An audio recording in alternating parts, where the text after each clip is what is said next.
Life meanders. It never, point A to point B is never a straight line in life. There's always ups and downs and meanderings. So, and that's natural. The secret is in moving, you won't fall because you have to move. So my response is positive. I'm hopeful. I want to make the effort to affect my change. And then what happens is he starts working, cleaning up. A few neighbors see that this guy is really helping, making it work. They want to come and help. Find that clarity because the clarity will lead you to the next step saying, okay. Hi, everyone. Welcome back to We Are Mentally United podcast. Thank you so much for joining us again. Today, we are here with Aslam Khan, who is doing some incredible things in the world of coaching and is here to share some beautiful insights with us. So, hi, Aslam. How are you? Hey, Zishan, how are you? I'm doing well. Thank you. Thank you. Thank you so much for joining us on the podcast. I'm doing pretty well too. Just enjoying the good weather as we head into winter. Yes, but winter is coming. Winter is definitely coming. But for folks who might not know of you, can you share a little bit about yourself, your background, the field that you are in? Yes. So I've been in coaching with Focal Point Coaching for about 6 months, more than almost a year, and I help executives, small businesses, and individuals with achieving their goals through clarity, decisive action plans, and accountability, which is built in for daily and weekly. And I help people achieve their goals.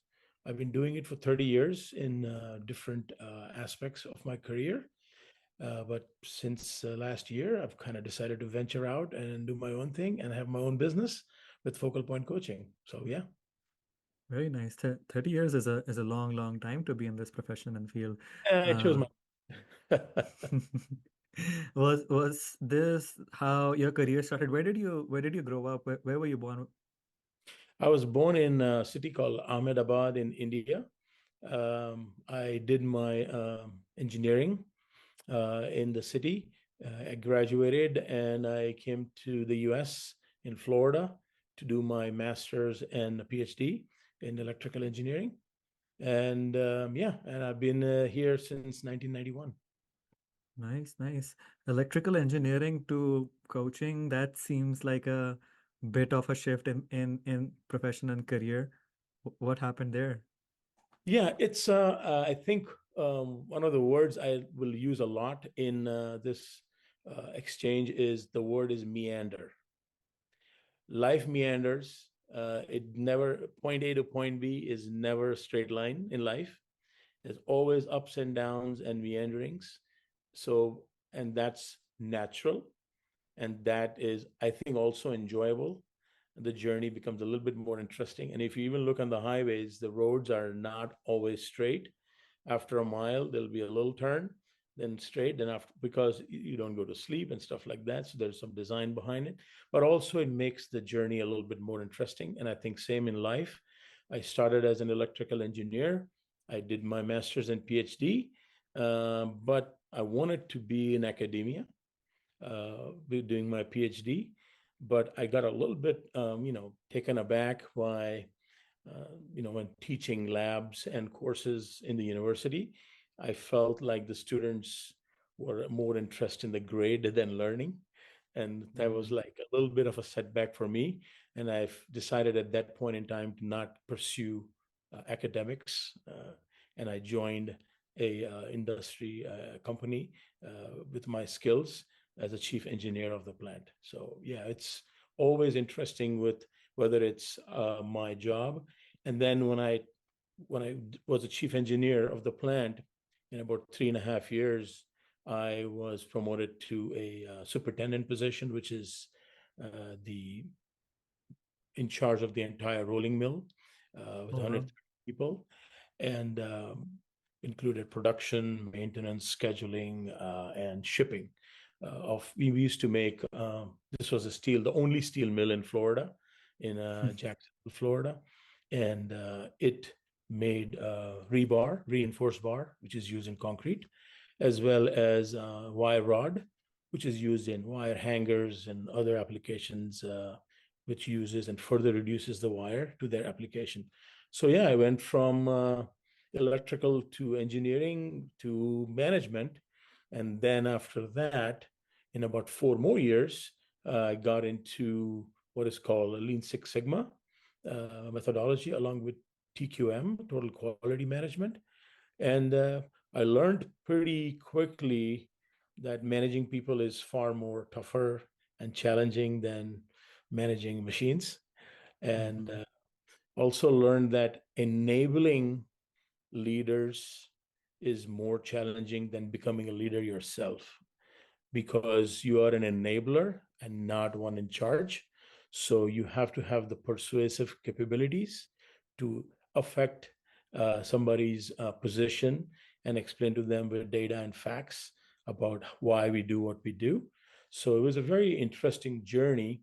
But one of the things I'm proud of is having a Lean Six Sigma black belt, ASQ certified. And that really expanded my horizons when it comes to process control and also problem solving, because Mm-hmm. we all solve problems as humans, but if you have a methodology, it really helps you even make a far bigger impact, as well as a much more optimal solution when it comes to problem solving. So having said that, went into a little bit of teaching, not as in formal academic, but in a industry setting, or with a hospital setting with my last job.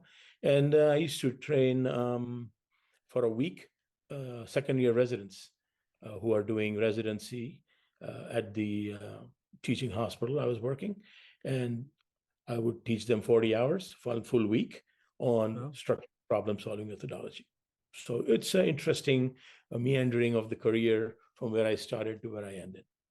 No, definitely. You've done so much, so many different things, and some of the things that felt like were common were working with people or trying to help people, empower people, help them reach their best goals or their potential, and then at the same time, structurally also making sure that the things get done, that the work gets done, and that's really incredible because again, not a lot of people go through all these different transitions in life. And I'm sure when you might have been going through those transitions, you might have faced some challenges or setbacks too. Like I said, again, point A to point B is never a straight line. It's always a graph that goes up and down, ups and down, just like the stock market.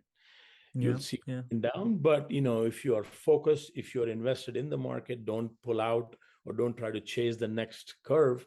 You will see over a period of time, it kind of tends to go up. And similar with your goals, if you stay in, you will eventually go up. So yes, you may have some short-term setbacks, like you said, and have challenges, but overall, the key is where your goal is. So goal setting is absolutely important. There's a very famous saying by Yogi Berra that if you don't know where you're going, any road will take you there. Mhm.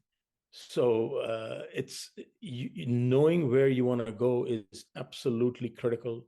And talking about challenges and setbacks, again, I go back to this equation by, I think I learned it from Anthony Robbins, Mhm. the uh, motivating speaker, motivational speaker.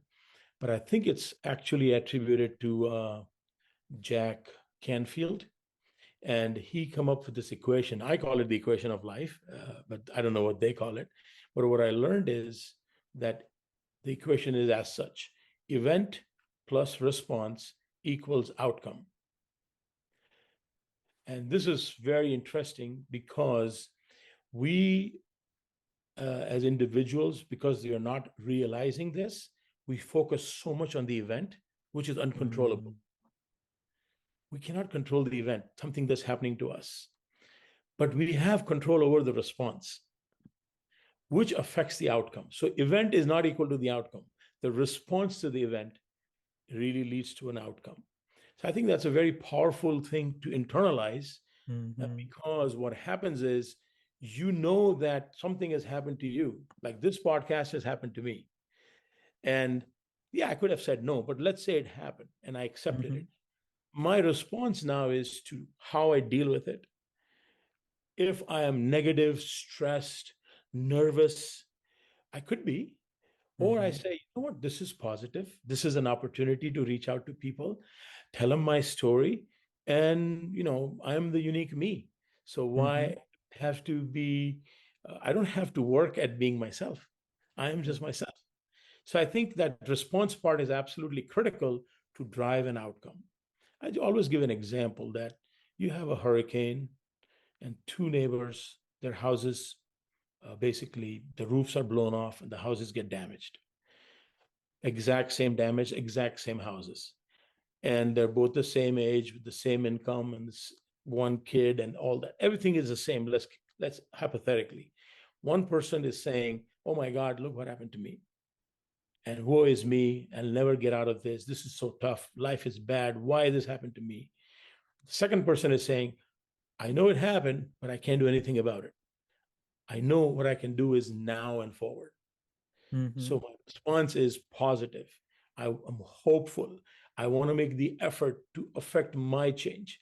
And then what happens is he starts working, cleaning up. A few neighbors see that this guy is really helping, making it work. They want to come and help. Some groups come and help. And now in 6 months, he has a house. The other one is still talking to insurance and other things. So I'm not saying that you shouldn't go to insurance. I'm just saying that that response is critical because Yeah, that positivity drives other people to help you and attract similar people with similar energies so that you can do what you have to do. So that event plus response is really, really important, that response for the outcome. So definitely. that's my thing about the challenges that you talked about. No, definitely. I feel like it goes back, the response level goes back to the mindset. Like you have to have a particular amount of mindset to respond it in that way. And for that to happen, you have to coach yourself in some situations too. Because a lot of times people, I feel like, and you'll resonate with this as well because you're a father, you have kids. Kids grow up in a surrounding and they are taught different things. They are taught different things about life. Some people grow up in a very healthy environment, healthy surroundings, whereas some people grow up in a surrounding that is not too healthy, Mhm. disrupted households, challenging household dynamics going on. So both the households' responses of the kids would be completely different. One would be coming up from a much more grounded, sensible aspect. One would be seeing up a lot of fights, a lot of different other dynamics going on in their life, and their response would be different. But at the end of the day, even as they grow up, their mindsets can change because our minds and our brains are are called the neuroplasticity, which Mm. helps the rewiring to happen. So, in order to have those responses, some people might be born with it or might grow up with it, whereas some people might have to learn more about it. Yeah, I think just like leadership, I think even this mindset, I think um, is a skill. It's can be learned. And just like anything else, just like when you're first riding a bike, you look at the bike, you try to go on the bike and you fall down and you think it's impossible. Mm-hmm. And the key is I cannot put my foot forward and push the pedal because I'll fall.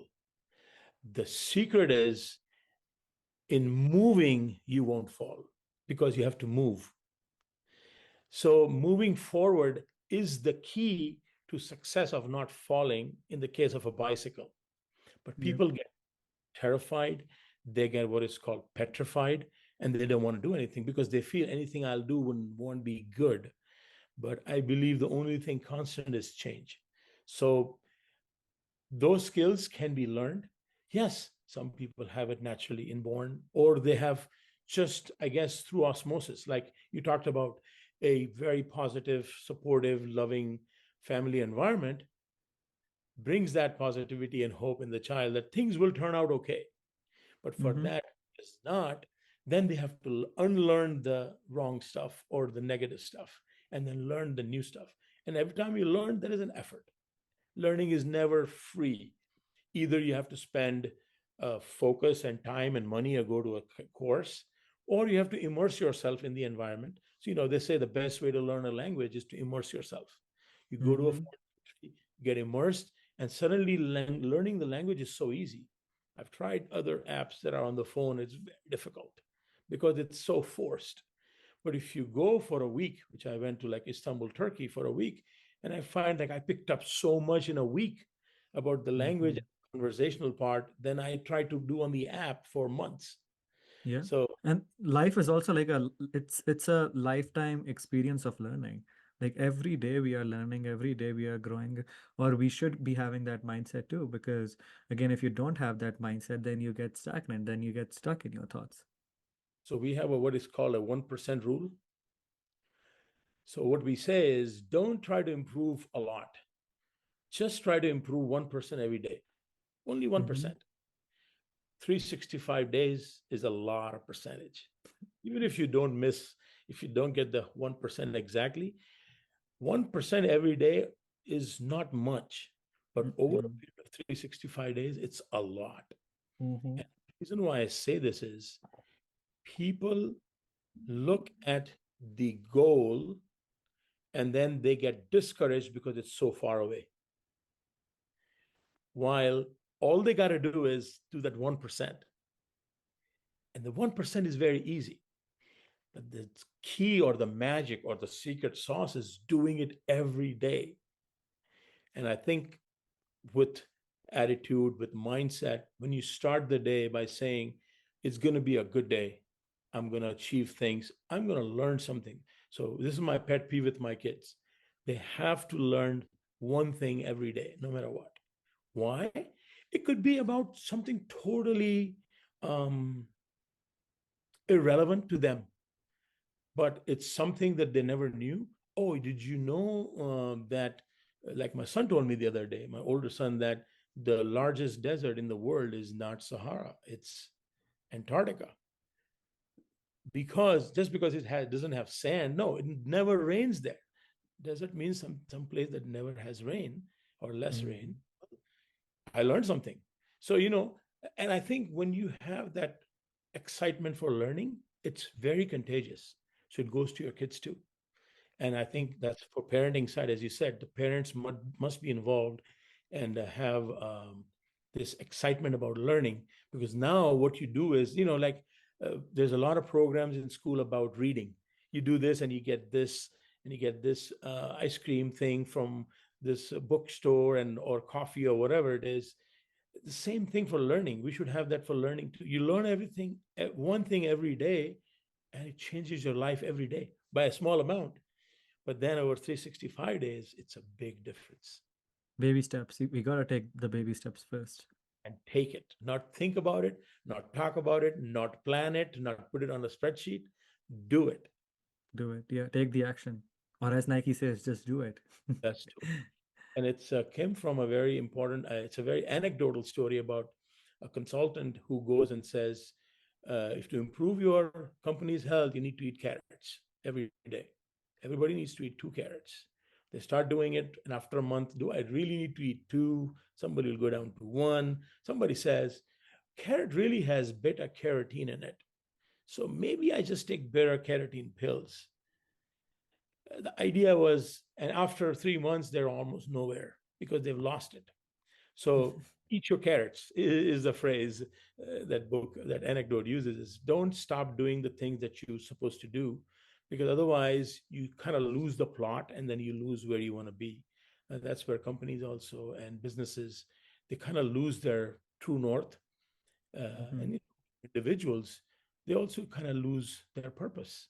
They don't know Yeah, what their purpose is, which is a big problem, I think, among the younger generation. 100%. I feel like life without a purpose or a vision is just very, very, very depressing and low. But like from your own experiences, what are some of the challenges that you are seeing in the younger population? I think the lack of purpose is a big one. And the reason why I say this, I am fortunate to be from another country like India. And what I see is the ones who have purpose here in the US, they're good, they're okay. But there's quite a few who don't. There's so much, I guess, distracted is the word. If any other word is, with social media, with the phone, with the gaming. I'm not saying all those things are bad inherently, but anything that goes out of proportion, Mm-hmm. that's when all the problems start. That's where all the negative effects start. So I believe, like, the people who are good and going to colleges and universities and doing what they're doing, they're absolutely doing great. But there's quite a big percentage who's not.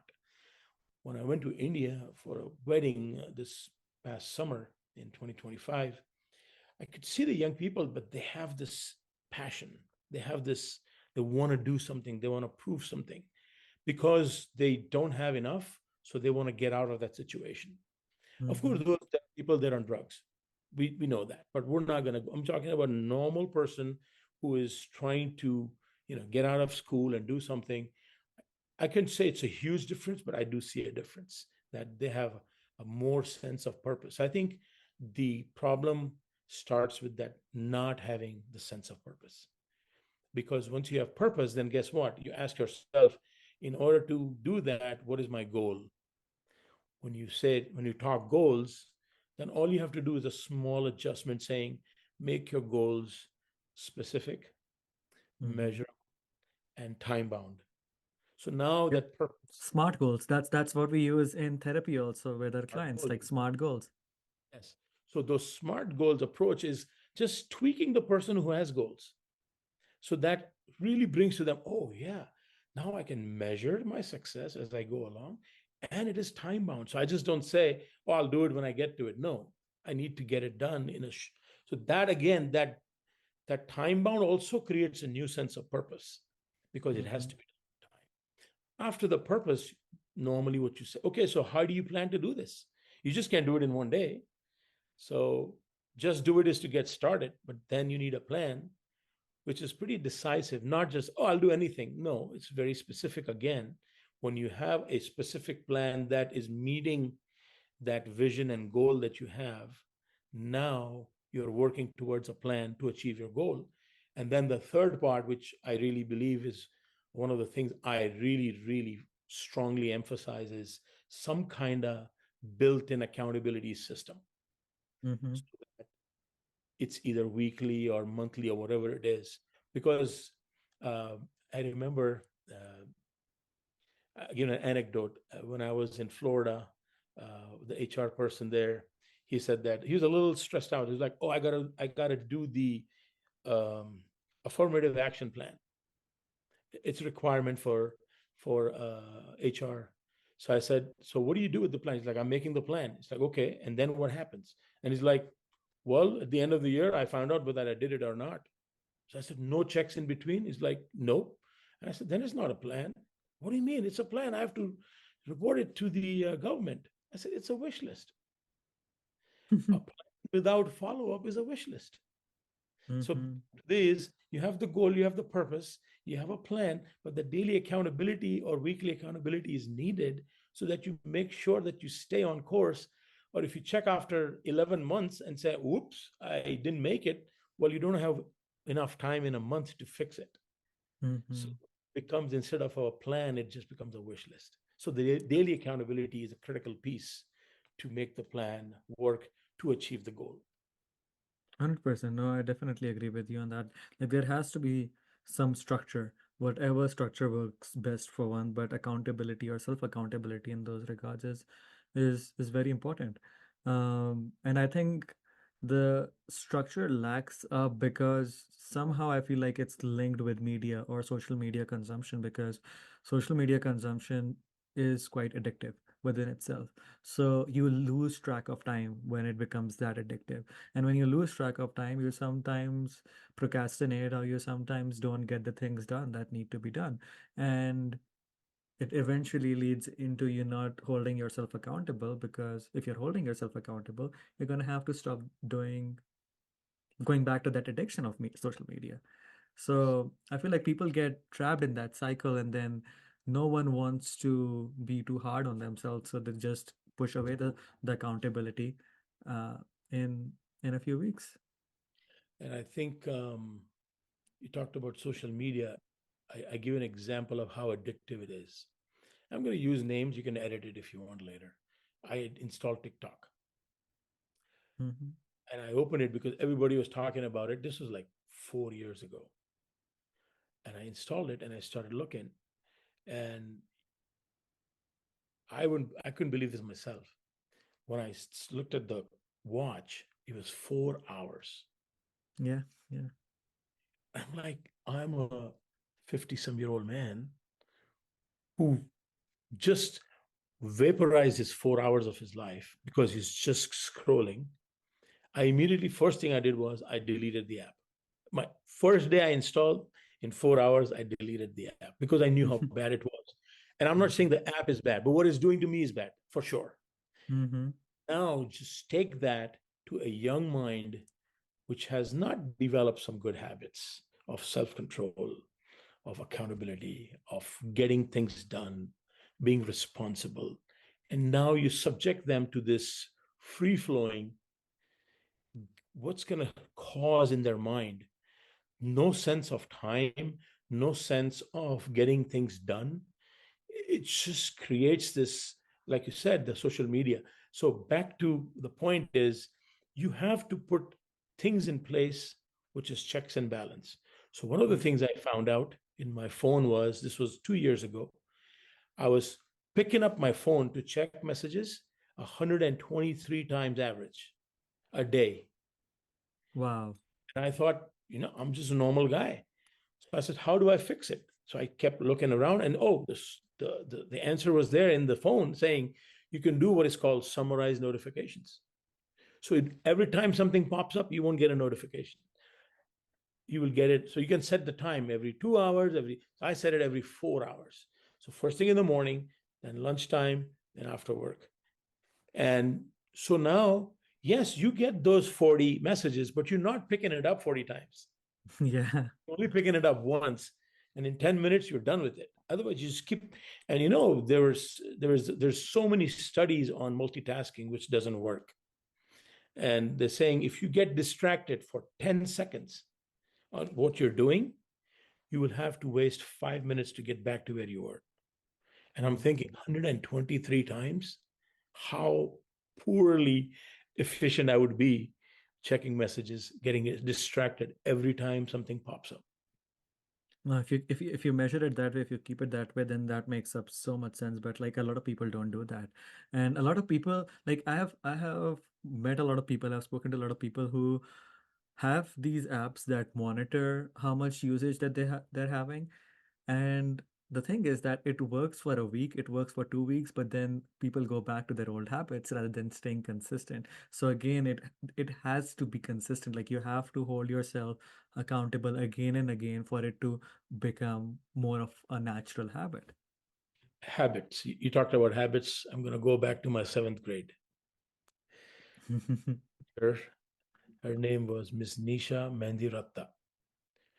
She had newly got married. She used to be Nisha Khanna. She got married.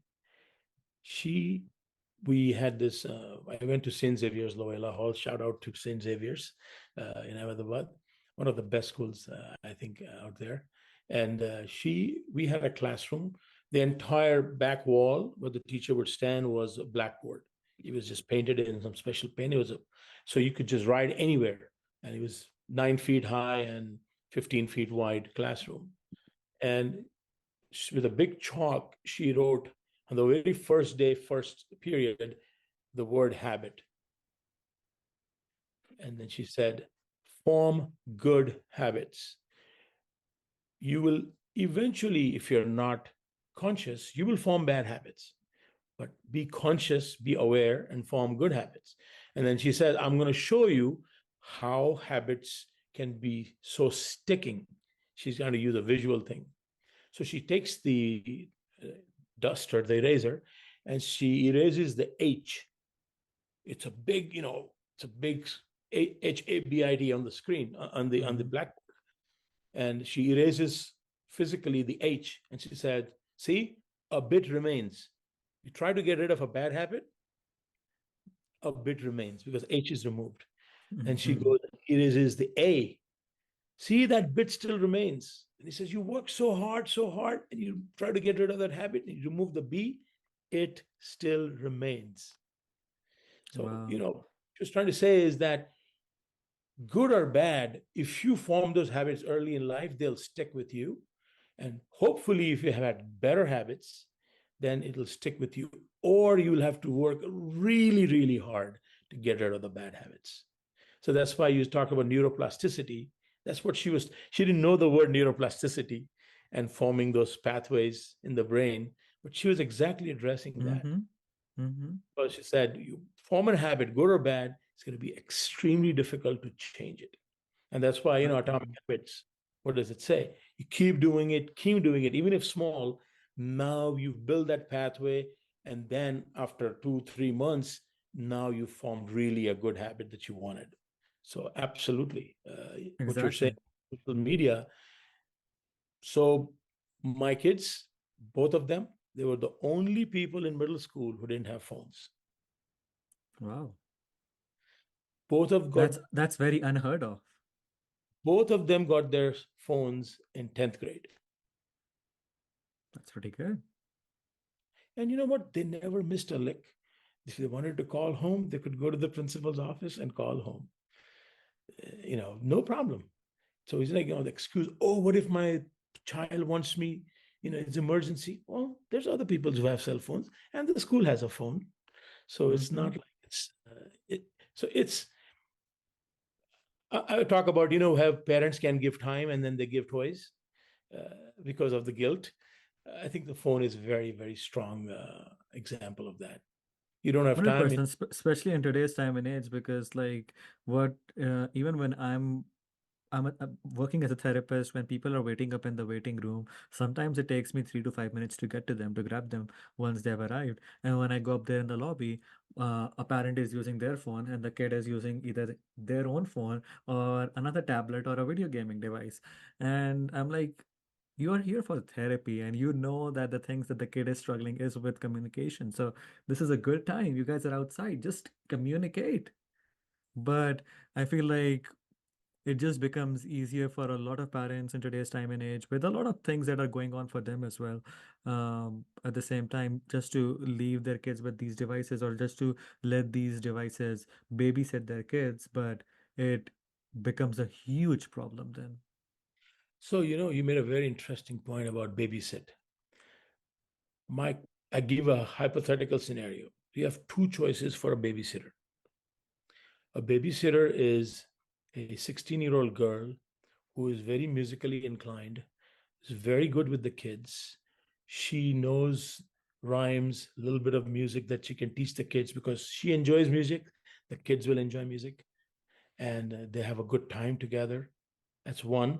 Or the second is a very suspect personality, not very rude, not very clean in their appearance. Which one would you choose? The first one. So, your phone is your babysitter, like you said. How good a babysitter is it? A lot of studies have proven it's not a good Oh, babysitter. oh. So I think what I want to say this is to the parents, and I think first also to the younger generation, the kids. I can say very safely now that I'm 57 years old, they have it much more difficult than I had it growing up as a teenager in early 80s. I'm born in 1968. So yes, it was much easier, but when I say easier in terms of distractions. Mm-hmm. Distraction was soccer, cricket, and playing around and going to friends' houses, playing outside, or going to a movie. And that was, and the TV had just come in, but it was not all the time. So the distractions are way less. So my parents, they were luckier than me to not have to deal with the kids with less distractions. So I have to say to these parents, they have to realize one thing. They have it not as, this is the first time I can say very, very, very sincerely that the newer parents are having much tougher time than Mm-hmm. me as a 20 years ago when we had our child.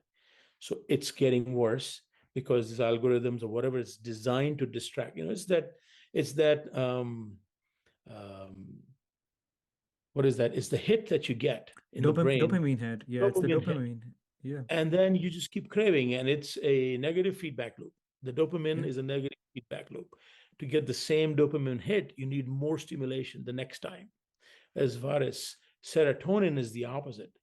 Mm-hmm. When you give when you give money or you do charity or you help somebody, there's a serotonin that kicks in with a well-being sense of well-being, but you don't need as much the next time. Yeah. So feedback loop is what is called a positive feedback loop, where in the control theory, and engineer electrical geeking out here, is you need less of a input to get the same output. While in the case of dopamine, you need a higher input of stimulation to get the Mm-hmm. same. Hence, the drug addict theory.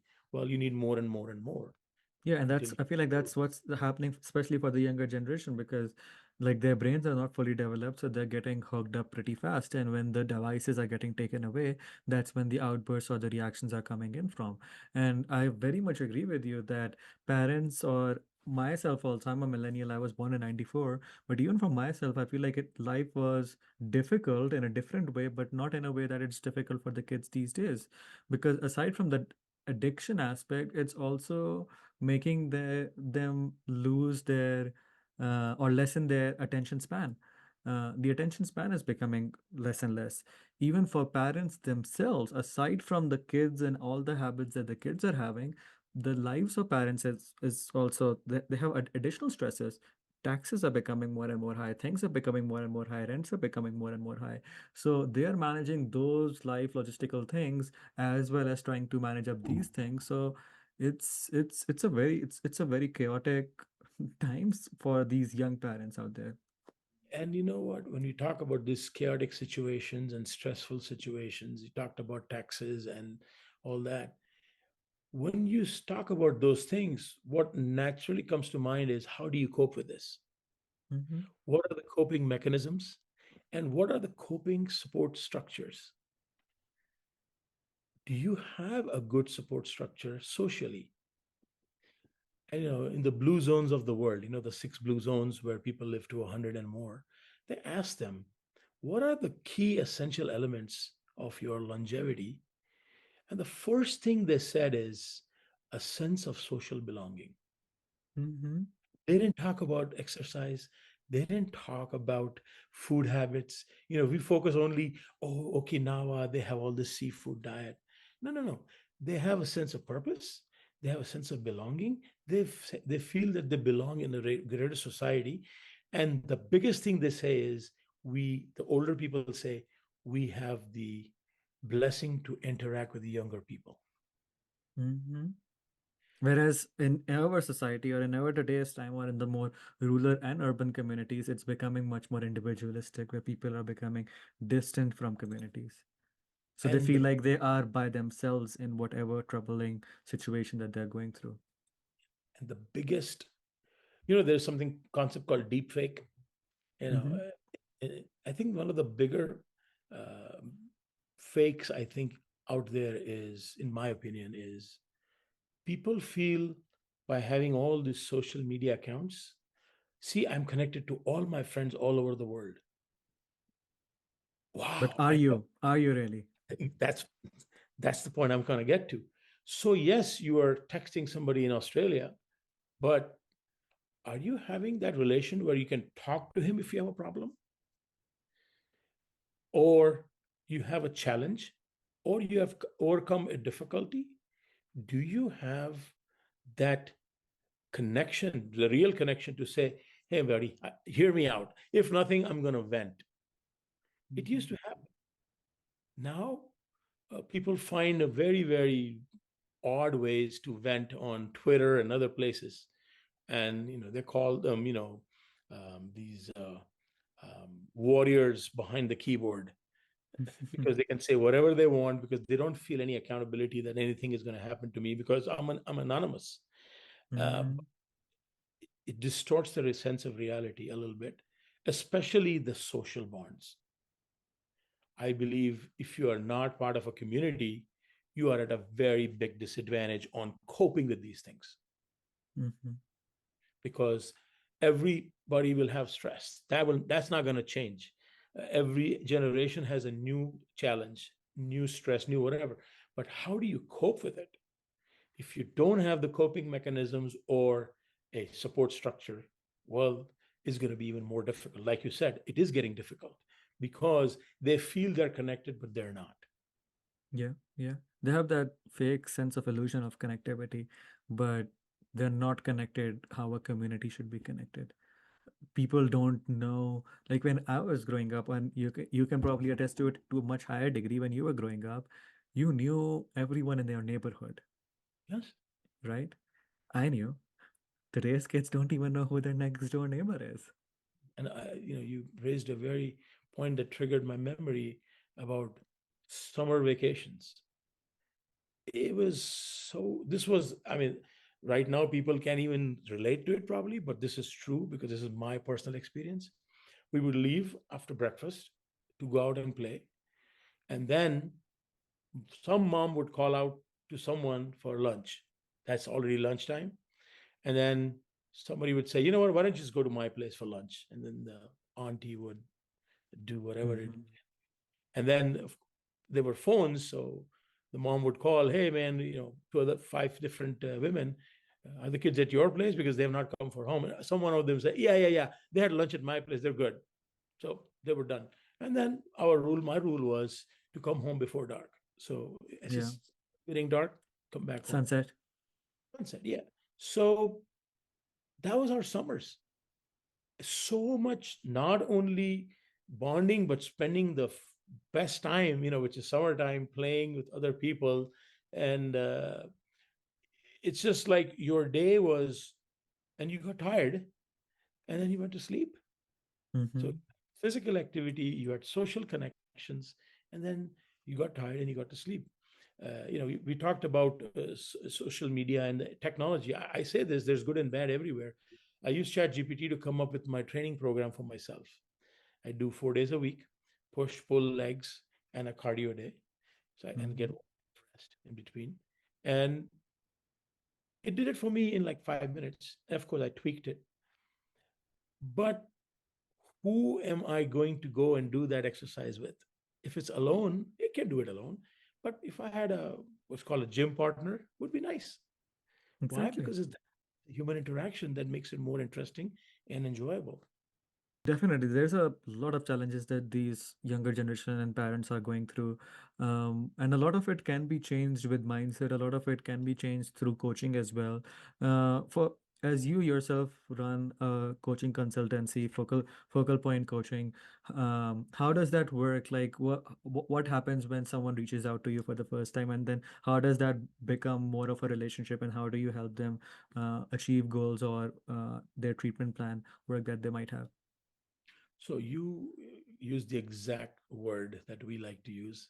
It's a relationship because you can see any athlete in the world, like even like the highest level, like even Tiger Woods, he had a coach. Mm-hmm. Every Michael Phelps, the most decorated uh, medal winner in the Olympics, had a coach. So it's not a level of performance. It's not only about being at the top, it's about going beyond where you don't think you can go. That to me is a big portion of coaching, to explore your horizons and to go beyond it. Number one. Number two, you are stuck. Most of it, as we talked about, is a lot to do with your attitude and your mindset. And when you overcome that with the help of someone, it helps you grow as a person. Third is clarity on what you want is absolutely critical. You have sometimes a fuzzy idea, which is good, but the coach brings out the clarity. The coach brings out the action plan based on effort and impact, and saying this is a decisive plan on what needs to be worked on, and let's put this for the side for later. And then that daily accountability, weekly accountability system, which is built in to say, don't deviate from what you're supposed to do. And Mm-hmm. clarity for growth decisiveness in your action planning and actions, and finally, regular accountability. When you have these three things, you can achieve way beyond you thought you could. I will give you a very good example. Day before yesterday, I met a person I know personally who is an immigrant, and he's in Toronto, and he has a pharmacy degree, but he's currently working in a pharmacy company, not as a pharmacist, but as a quality control person. And I asked him that, didn't you get licensed? And it was not like my coach mode kicked in. I think my coach mode is always on. So they're like, no, I tried to do the NAPLEX or whatever the equivalent in Canada is. So they're like, but it's difficult. And I said, how long you been doing this job? Oh, 4 years. And he's like, oh, but I have kids and I come home and it's this and that. And I'm like, okay, but the key is, have you done something to go towards it? Do you have a goal, specific, measurable, time bound? Like, no, I don't. So why don't you have a goal? Can you do a goal right now with me? Can you do it in a year? Oh yeah, I can absolutely do it in a year. And I said, can you write it down? Okay, second is, what are the steps? How many? Oh, there are 4 different sections. Can you have a plan to study 30 minutes a day every day? And they go, yeah, 30 minutes. But sometimes it's difficult. Sometimes I said, 30 minutes a day. I said, you leave at 8, you come home at 4:35, 6 maybe. And it's already dark nowadays. And you have till 10:30, 11. In a 5-6 hour gap, can you not say 30 minutes towards studying that? And they're like, yeah, we can do that. And I said, just start 30 minutes. Once you start doing 30 minutes for 2, 3, 4 weeks, you're going to say, you know what, it's not fast enough. I need to put in an hour.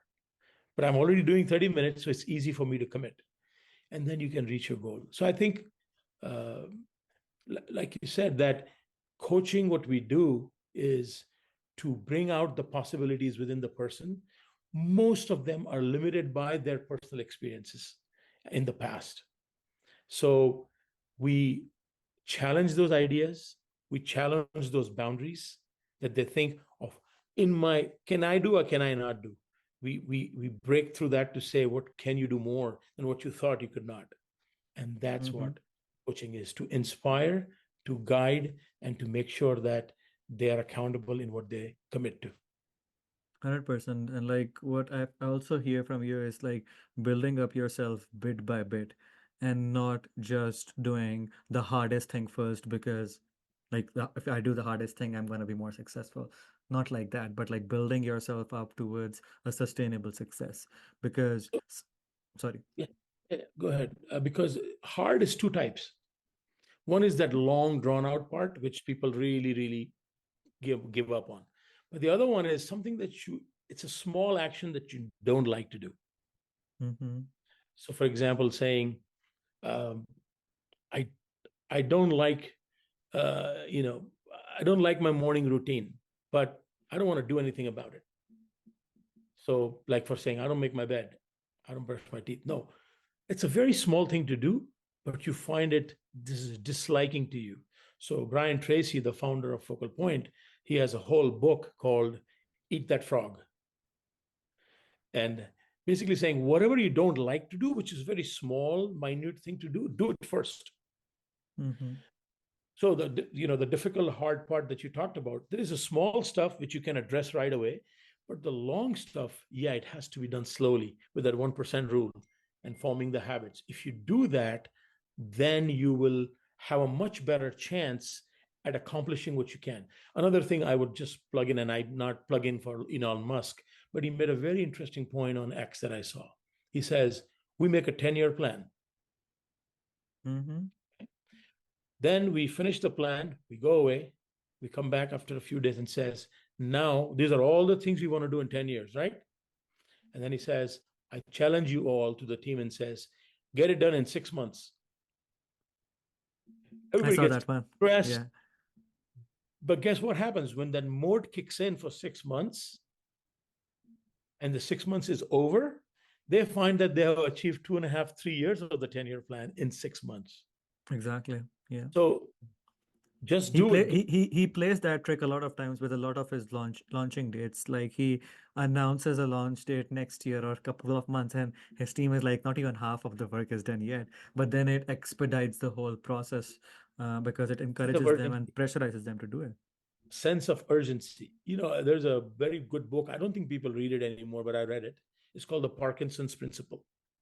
Mm-hmm. There's principles, and one of the principles is states as this: the amount of time needed to complete a job is directly proportional to the time available to complete the job. That's true. That's true. A And see that corollary, that's a corollary to that, and I'll let you comment. A corollary to that is, if you want to get something done fast, give it to the person who's busiest on your team. People say, oh, he's too busy. No, I'm going to give it to the one who's not as busy. No, the principle says the opposite. Give it to the busiest person because they are in a habit of getting 100 things done in a day. One more is not going to make a difference. But if mm-hmm. someone is only doing 3 things in a day and you give them the fourth thing, that's a 33% increase in their workload. Mm-hmm. Mm-hmm. I So like how your mind works in like what you are rooted also in like the engineering aspect of it as well. engineering, I love physicists, but engineering is applied science. We Yeah. don't talk, we actually get it done because engineering is measured in outcomes. Yeah. Yeah. We don't talk about string theory, but we definitely talk about HVACs and pellet stove and how they work because it's getting things done. That's engineering. It's applied science. 100%, yeah. But like for someone, like what would be your advice for someone who might be in your shoes where they might have done something in their college or gotten that education in college about something, but might be considering to shift path to a different career. But what would your advice be for them to navigate that situation? Because a lot of time that situations comes with a lot of pressure, but it might be that step that they might need. I think the biggest thing I believe is there is a concept. I like to say stories, so because stories stick with people, and I Mm-hmm. think I also enjoy narrating those stories. This is a story from. I'm just going to look at my reference real quick so I don't get it wrong. Yes, this was a story supposedly by King Solomon, and he asks for advice from his advisors about life and how to navigate it. And they come up with the ring. The ring of Solomon is very famous in Mm-hmm. history, and there's inscribed inside the ring the words, "This too shall pass." Yep, yep. I've And heard that one. it was beautiful because that's wisdom that says if things are going really well, that is like a reminder to stay grounded and not get arrogant and just go crazy because this too shall pass. Or Mm-hmm. if you're really down and out and you really feel like nothing's working, this too shall pass comes as a hope and a message of continue, push through because this will pass. Like Mm-hmm. winter is coming, we say, well, spring will come. Yeah, yeah. So for those people who have this, they want to change, I think you start with clarity of what do you want? And I think people don't give importance to this. Clarity is absolutely critical. Take a week to decide what I want to do. Oh, I want to get rich. Yeah, just take a week. How do I want to get rich? Which area, what business, what industry, whatever it is. Oh, I want to be famous. You want to be a singer, songwriter, cricketer, soccer player, athlete, whatever. Find that clarity because the clarity will lead you to the next step saying, okay, and this is one of the things we practice at Focal Point is when we're doing goal setting, we don't goal set saying, I will be, the first step is I will be uh, doing this by the end of next year. Okay, that's a goal, time bound, specific, measurable, etc. But then what we do is we have to internalize that goal. So this person who wants to change, of career or something. The internalization comes from, say, writing it down, saying, for example, somebody wants to lose 20 pounds. So they're Mm-hmm. at, let's say, 190, they want to go to 170. So don't write the goal, I want to lose 20 pounds by this year. That's a goal. But the internalization is different. You say, I am 170-pound weighing as of November 2026. I already, Mm. the internalization reaches the subconscious, which automatically gives you the motivation and the focus to do what you have to do. So the goal setting is one piece, but to internalize that, because they call about visioning. People, they say, I want to have a big vacation in the Caribbean with my family 5 years from now, and I want to be in a big resort. It costs $20,000 for that vacation for a week or 2 weeks. Say that you've already done it. They put pictures around their uh, screensaver or whatever. This is the internal screensaver we already have. And Yeah. say, I have already lost. So I am 170 pounds, and today is November, whatever, 2026. So that positive reinforcement of that goal is the second step. Once you have that, then you have to act on it every day, even Mm-hmm. if it's Take action every day. And as you said, every like, even day, 1%. even if it's just writing a period on the paper of what you wrote. But what that does is, again, the neuroplasticity kicks in and the atomic habits. Repetition becomes a habit. Now it's suddenly Mm-hmm. difficult. It's like, I thought this was so difficult, but it's okay. And another thing I believe is very important, especially for young kids, is learn to fail fast. Mm-hmm. Fail, quickly fail. But failure is not a negative. Failure, Yeah, that's so true. you People learn. become so afraid of failures in today's time and age. I learned this in my Columbia executive training with my previous Dr. Jitendra Vadwa. He's from Columbia. He introduced this concept, what is called open growth mindset or a fixed mindset. Yes, I've learned that too. For people, for the audience, growth mindset, a fixed mindset is saying, I'm going to go all out 100% and I'm going to get this thing done. And if I don't get done, I give up. See, I tried so hard for 6 months, it didn't work. The growth mindset says, I'm going to try every day. I'm going to fail every day. I'm going to learn from it every day. And guess what? I'm going to continue going. Over a period of time, you get better and better and better. And another saying is, the harder I work, the luckier I get. Mm-hmm. It's all about that.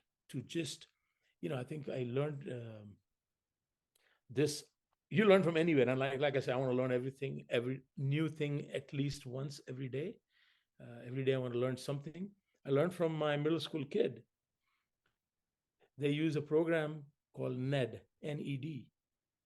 And the NED was very simple, saying three words or three concepts. And my, fourth, fifth grader is saying, Dad, it means never give up. E is encourage others. And D is do your best. Mm-hmm. It's simple. Yeah, It's yeah. not complicated. So if you have a goal and you want to change something, don't give up on it. Also encourage everybody else to do it and do your best every day. That 1% we talked about. Yeah, yeah. And again, like as you keep doing it consistently, because consistency is also really important, that 1% becomes, as you said, like 365%, or even 360%, or even let's say 300%, even if you miss out on the It's 65 days. 50%. Let's Yeah, bring it down to 50%. It's 50% you never had. exactly, Can you exactly. imagine saying improve something by 50%? You're like, impossible, bro. It's too much work. But you do Mm-hmm. 50%. And even if you don't reach 365, well, 50 is good enough. Exactly, exactly. It's just those baby steps, and people got to take those baby steps and take those actions because again, it can be improved. Even if you're struggling a lot, even if you're going through difficult times, there are options out there, there are outcomes out there, and it can definitely improve. All you got to do is have some faith, have some self-belief, and take action. Just I go take beyond. action. I go beyond. Yeah, take action is the key. Even if you don't have self belief. even if you don't have hope, even if you feel this is the best, this too shall pass remains. This will get Mm-hmm. better eventually. Hang Yeah. in there, it will get better. But the other thing is, the action is, don't get stuck in doing it yourself. Sometimes people get stuck there too. I have to get out of this mess. And the famous, I think, saying from one of the US presidents is, when you are in a hole, stop digging. Sometimes you just need to ask for the rope, a Yep. helping hand to pull you out, because Mm-hmm. uh, it's just like you're in this state that gets stuck, and then somebody taps you, and you're like, oh yeah, okay, I need to wake up. That Yeah. logical wake up is when you ask people for help. So always, so I tell my kids this, both of my kids, my two sons, 16 and 21, when they were getting into high school, I said this: no matter what happens, and I go to the extreme saying, even if you kill someone, always come to me. Don't go anyplace else. Mm-hmm. Who is more compassionate, well wishing than the parent? Yeah. I mean, if your parent has a problem, that's a separate talk. We can talk that. But for most of the people, go to the parent, talk to them. Worst case, I told them, what will I do? I might get mad at you. I might shout at you for 10, 15 seconds. But then guess what? I'm going to try to find the best help that I can get to get out of the situation Yeah. because Very of true. whatever. So having that safety net, they do these trust exercises where people fall and somebody holds them. It's a trust Mm-hmm. exercise, settings and stuff, team building. That's important with the kid. They need to Mm-hmm. know that I have a safety net. And when I mess it up, it's not the end of the world.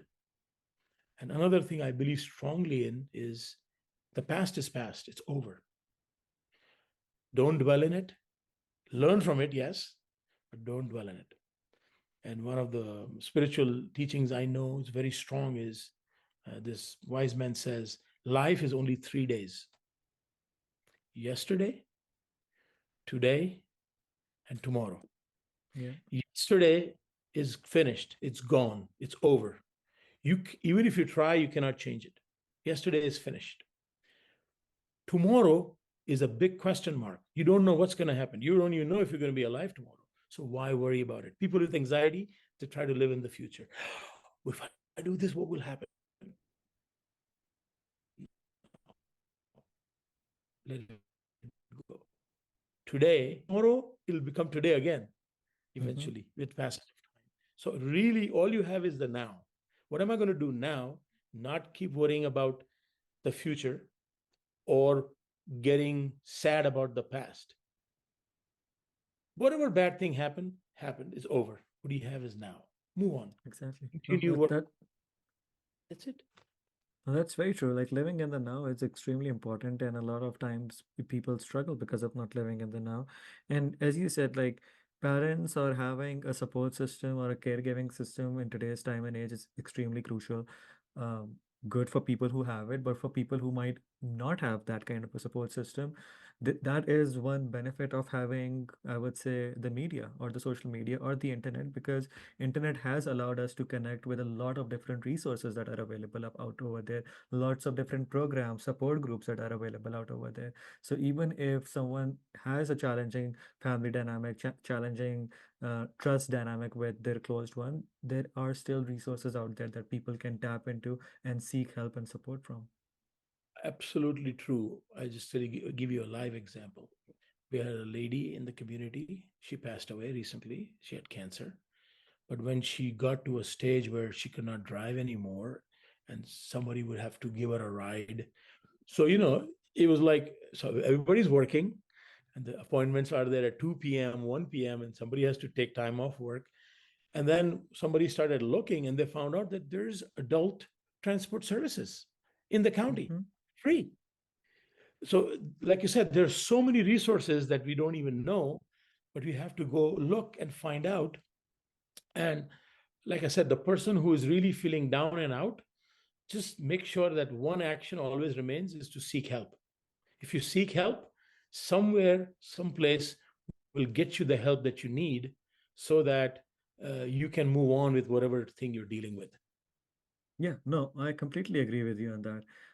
Again, like it must have been difficult in your time or in my time because of not having access this close. Like right now, you can just Google it up and you'll have the answer, you'll have the phone number. Whereas back in our time, it wasn't that easy.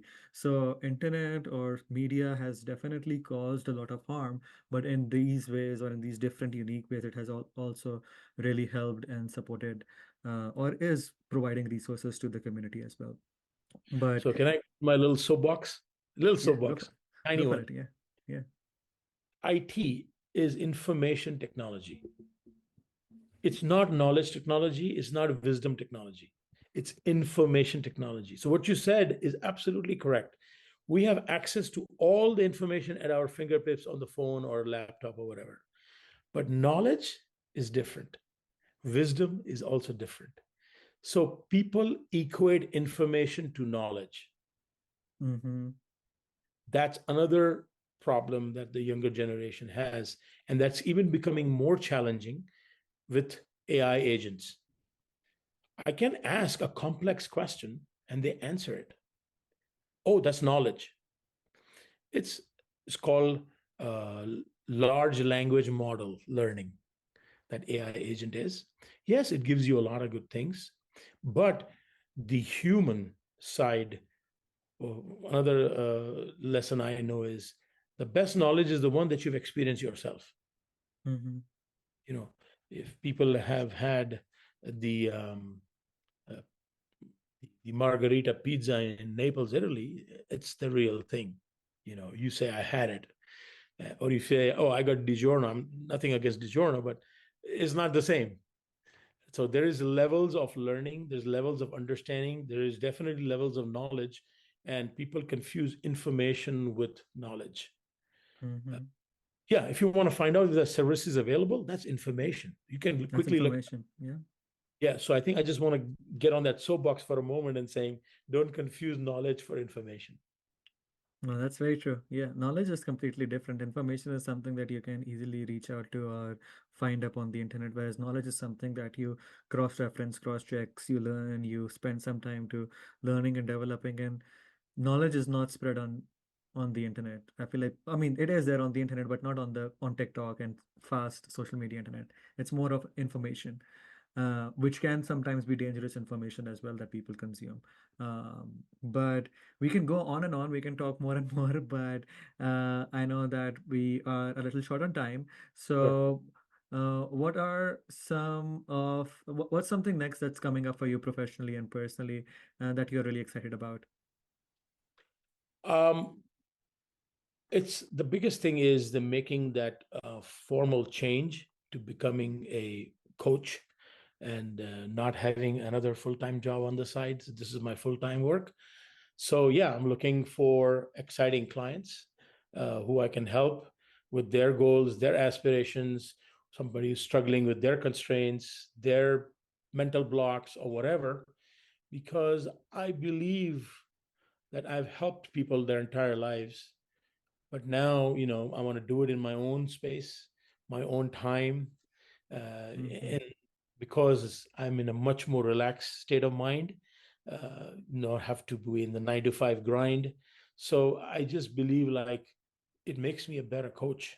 I used to be a good coach, I think, but now it makes me a better coach because more centered, more grounded, more even keel, more calm, so that I can really explore with the person their goals, their aspirations, their challenges.